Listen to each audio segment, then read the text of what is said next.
បើប្រាក់ខែមិនទាន់បានប្រមាណផងក៏អស់លុយពីកាបូបរួចមកអង្គុយឆ្ងល់ថាតើលុយនឹងវារត់ទៅណាបើសិនជាអ្នកកំពុងតែជួបបញ្ហាបែបនេះកុំបារម្ភថ្ងៃនេះខ្ញុំនឹងមកចែករំលែកវិធីសាស្ត្រ3ជំហានដើម្បីគ្រប់គ្រងផ្នែកហិរញ្ញវត្ថុយ៉ាងមានប្រសិទ្ធភាពជំហានទី1យុទ្ធសាស្ត្រ50 30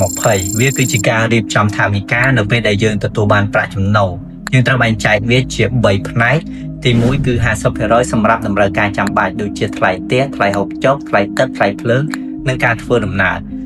30% សម្រាប់ចំណង់របស់យើងដូចជាការញ៉ាំកាហ្វេដើរលេងទិញសម្លៀកបំពាក់ឬក៏ skin care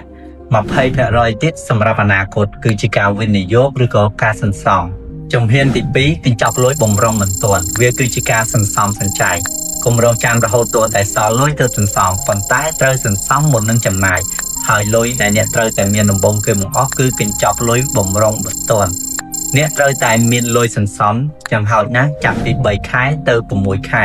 នៃការចំណាយប្រចាំខែរបស់អ្នកដើម្បីសម្រាប់ប្រើប្រាស់នៅពេលដែលយើងជួបហេតុការណ៍ចាយដន់ដូចជាការឈឺស្កាត់ឬក៏បាត់បង់ការងារជំហានទី3កាត់បន្ថយបំណុលអាក្រក់បំណុលមាន2ប្រភេទបំណុលល្អបង្កើតចំណូលបំណុលអាក្រក់ទិញសម្ភារៈនិយមឬក៏ចាយខ្ជិលខ្ជាយប្រសិនបើអ្នកមានបំណុលអាក្រក់ច្រើនអ្នកត្រូវតែផ្ដាច់បំណុលណាដែលមានអាការត្រាប្រាក់ខ្ពស់ជាងគេបន្ទាប់មកអ្នកត្រូវតែបង់បំណុលតូចទៀតជាបន្ទាន់